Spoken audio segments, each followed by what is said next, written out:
Welcome back to the Premier League show. Former Crystal Palace striker Clinton Morrison is still with me, and as you can see, we have been joined by our chief correspondent Kaveh Solokol as well. We're going to chat to the guys in just a moment, but first, well, Marc Guehi is officially a Manchester City player after completing his £20 million move from Crystal Palace, and Guehi is confident he'll only get better in a City shirt. Marc, huge congratulations. You're a Manchester City player. How does that sound? It's a relief. But yeah, very proud, really excited to get started. I'm very grateful to God. What were some of the main reasons for joining City? Because obviously you've probably done a lot of thinking about this before you came. What are those sort of main drivers for you being here? I mean, first and foremost, it's such an honour, such a big club to come and play for this club. And I think for me, I've always just been obsessed with getting better and wanting to improve.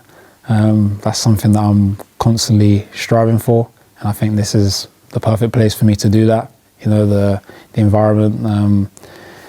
You know, I've heard so much about the club and the fans. You know, the players speak for themselves, the manager. So it's definitely the right environment for me to improve and just get better. And you know, hopefully I can bring what I have to the table to help every single person here too. Kaveh, tell us a little bit about the background of this deal then, because look, it was an announcement we were expecting today, wasn't it? But with the fact that his contract was up in the summer at Crystal Palace, did they have just no option but to sell him in this window? How do you feel about it? Look, I think they did have an option. I think they thought long and hard about accepting this offer from Manchester City, because you have to remember that Palace are getting £20 million. But if they win the Conference League, they will get into the Europa League next season. Being in the Europa League, doing well in that competition, you can make up to £40 million. Also, keeping Marc Guehi, that would give you a better chance of finishing higher in the Premier League table. Each place in the Premier League table is worth £3 million. So Steve Parish, the executive chairman at Crystal Palace, would have thought long and hard before saying, OK, we need to sell Marc Guehi because a club the size of Crystal Palace cannot afford to let players leave on free transfers. The first part of your question, the background to this deal is, I think Crystal Palace, everybody was expecting Marc Guehi to leave on a free in the summer. He was being told in his ear by clubs like Liverpool, Bayern Munich, Manchester City, Arsenal as well were interested. Just hold on until the summer, we'll come and get you in the summer. But what changed is that Manchester City had these serious injury problems at the back this month, and they thought, we need to get a move on. We're not going to wait until the summer, let's try and get him now. And they were able to do that deal and convince Crystal Palace to sell, and also convince Marc Guehi not to wait until the summer for other clubs, but to join them now. We'll get onto the City side of things in just a moment, but Kaveh's talked there about the Palace point of view. What about Marc Guehi's point of view then, especially considering what happened in the summer? He was so close to joining Liverpool. How much does he sort of deserve this move in a way? Nah, you know what? I meet a lot of footballers. He's the best footballer I've met. Like, he's the most humble. As a person, as a human being, as a footballer, he is the best. I can message him anytime. You don't have to reply to me. He'll reply back. No, you don't. Many of us don't. Yeah. Many. You're only telling us this now. Yeah, sorry, mate. I should have said that to you. We don't have to reply. I didn't want to bother him when he was getting this move, but he's one of those who will reply, and he doesn't have to reply to me. I've only known him over the last year and a half, but he's a great individual, comes from a good family background, and he thoroughly deserves this move. And I think it is the right time for him to move. He wanted to move in the summer, and he had the Liverpool deal. It was done and dusted. Then Palace pulled the plug on it. This is a great move to go to Man City, work with the best manager in the world in my eyes.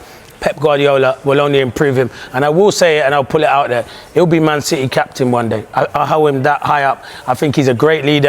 Every club he's been to, even at international level, a lot of players will lean on him. They call him Uncle Mark because he is like an uncle. He's so mature, but he's still a young player. I think it's a fantastic move for him, and I wish him all the best, and he thoroughly deserves it. I think he's one of the best centre-halves there is in the Premier League. And you know what I like about it, Emma?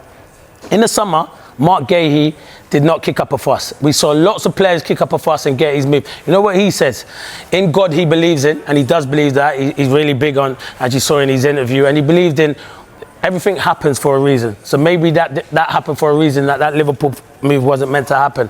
Now he's gone to Man City. I think it's a really good move. Listen, he'll be disappointed he didn't get that Liverpool move, but now he's gone to City. Thoroughly deserves the move. I can't speak highly enough of the guy. What about all these Crystal Palace fans who... I know. All these kids who watch Crystal Palace win the FA Cup in the summer. Yeah. The kids who've got Eze shirts. The kids who've got Guehi shirts. The kids who've got Mateta shirts. If you're a parent, how do you explain to them that all these players have gone? It's hard, but you know what?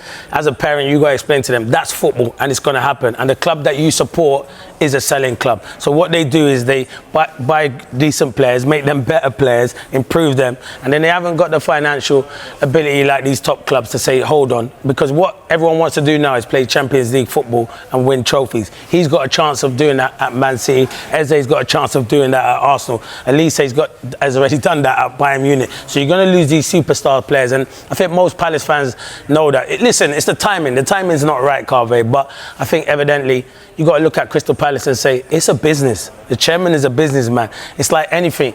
You buy something, you're going to want to make a bit of money. You're not going to want Marc Guehi to walk through the door in the summer. So I think 20 million for Marc Guehi, it's not what they wanted, but it's good business in the end.